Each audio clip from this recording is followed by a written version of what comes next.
اعوذ باللہ من الشیطان الرجیم بسم اللہ الرحمن الرحیم۔ اللہ کے نام سے شروع جو بڑا مہربان اور نہایت رحم کرنے والا ہے۔ بنی اسرائیل کا ایک ایسا ولی اللہ جو مستجاب الدعوات تھا، اور وہ اللہ تبارک و تعالیٰ کی بارگاہ میں ایسا مقام رکھتا کہ یہ جو بھی مانگتا اس کو عطا کیا جاتا۔ اس کی کوئی بھی دعا اللہ تبارک و تعالیٰ رد نہیں فرماتے تھے۔ اس کی روحانیت کا یہ عالم تھا کہ یہ زمین پر بیٹھ کر عرش اعظم کو دیکھ لیتا تھا، لیکن ان تمام تر باتوں کے باوجود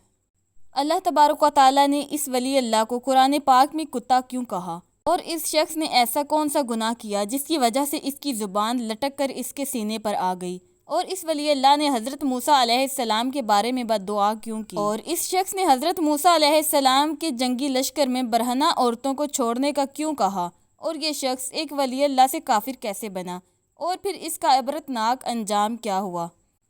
دوستو، آج کی اس ویڈیو میں یہ عبرتناک واقعہ آپ کے ساتھ شیئر کریں گے،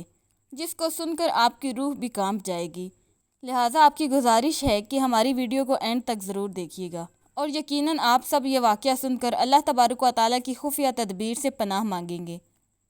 دوستو، حضرت موسیٰ علیہ السلام کے دور میں ایک ایسا شخص تھا جس کا نام بلعم بن باعورہ تھا۔ یہ شخص اپنے دور کا بہت بڑا عالم اور عابد و زاہد تھا۔ اس شخص کے پاس اللہ تبارک و تعالیٰ کی اسم ذات یعنی اسم اعظم کا بھی علم تھا۔ اس کی روحانیت کا یہ مقام تھا کہ یہ زمین پر بیٹھا ہوا عرش اعظم کو دیکھ لیتا، اور اللہ تبارک و تعالیٰ کی اس پر یہ خاص کرم نوازی تھی کہ اس کی کوئی بھی دعا رد نہیں ہوتی تھی۔ یہ اللہ تبارک و تعالیٰ کی بارگاہ میں جو بھی مانگتا اس کو فوراً عطا کر دیا جاتا۔ دوستو، روایات میں آتا ہے کہ اس شخص کے شاگردوں کی تعداد بہت زیادہ تھی، اور مشہور یہ تھا کہ اس کی درسگاہ میں بیٹھنے والے طالب علموں کی دعوتیں 12,000 تھیں۔ دوستو، بلعم بن باعورہ قوم جبارین میں سے تھا۔ اس شخص کی بربادی کا پس منظر کچھ یوں ہے کہ جب حضرت موسیٰ علیہ السلام قوم جبارین سے جہاد کرنے کے لیے بنی اسرائیل کے ساتھ لشکر کو لے کر روانہ ہوئے تو بلعم بن باعورہ کی قوم اس کے پاس گھبرائی ہوئی آئی اور کہنے لگی کہ حضرت موسیٰ علیہ السلام بہت ہی بڑا اور نہایت ہی طاقتور لشکر لے کر آ رہے ہیں اور ہمارے علاقے پر حملہ کرنا چاہتے ہیں۔ حضرت موسیٰ علیہ السلام یہ چاہتے ہیں کہ ہم لوگوں کو ہماری زمینوں سے نکال کر یہ زمینیں اپنی قوم بنی اسرائیل کو دے دیں، اس لیے آپ حضرت موسیٰ علیہ السلام کے لیے ایسی بد دعا کریں کہ حضرت موسیٰ علیہ السلام شکست کھا کر واپس بھاگ جائیں۔ اس وقت لوگوں نے بلعم بن باعورہ سے کہا کہ چونکہ آپ مستجاب الدعوات ہیں، آپ کی کوئی بھی دعا رد نہیں ہوتی، لہٰذا آپ حضرت موسیٰ علیہ السلام کے خلاف بد دعا کریں۔ لوگوں کی یہ بات سن کر بلعم بن باعورہ کانپ اٹھا اور کہنے لگا کہ تمہارا برا ہو، خدا کی پناہ، حضرت موسیٰ علیہ السلام تو اللہ تبارک و تعالیٰ کے سچے نبی ہیں اور ان کے لشکر میں مومنین اور فرشتوں کی جماعت ہے۔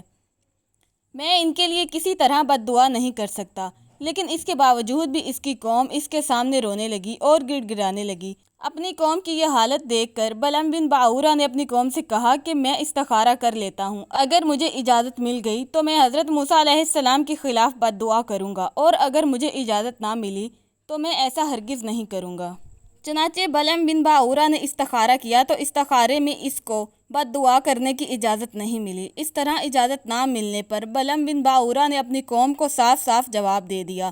کہ اگر میں بد دعا کروں گا تو میری دنیا اور آخرت دونوں برباد ہو جائیں گی۔ اس طرح بلعم بن باعورہ کے پاس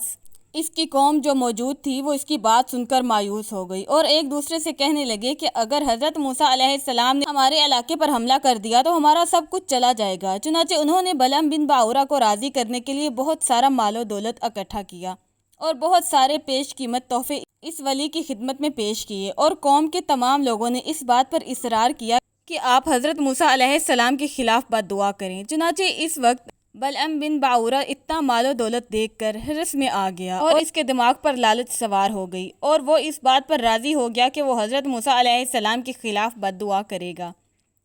چنانچہ اس طرح وہ شخص مال کی ہوس میں مبتلا ہو کر اپنی گدی پر سوار ہو کر حضرت موسیٰ علیہ السلام کے خلاف بد دعا کرنے کے لیے نکل پڑا۔ اسی دوران راستے کے اندر بار بار اس کی گدی ٹھہر جاتی اور منہ موڑ کر بھاگنا شروع کر دیتی، مگر یہ اس کو مار مار کر آگے بڑھاتا جاتا، یہاں تک کہ گدی کو اللہ تبارک و تعالیٰ نے بولنے کی طاقت عطا فرمائی۔ اس نے کہا کہ اے بلعم بن باعورہ، تجھ پر افسوس ہے، یہ تو کہاں اور کدھر جا رہا ہے؟ دیکھ، میرے آگے فرشتے ہیں جو میرا راستہ روکتے ہیں اور میرا منہ موڑ کر مجھے پیچھے دھکیلتے ہیں۔ اے بلعم بن باعورہ، تیرا برا ہو، کیا تو اللہ تبارک و تعالیٰ کے سچے نبی اور مومنین کے لیے بد دعا کرے گا؟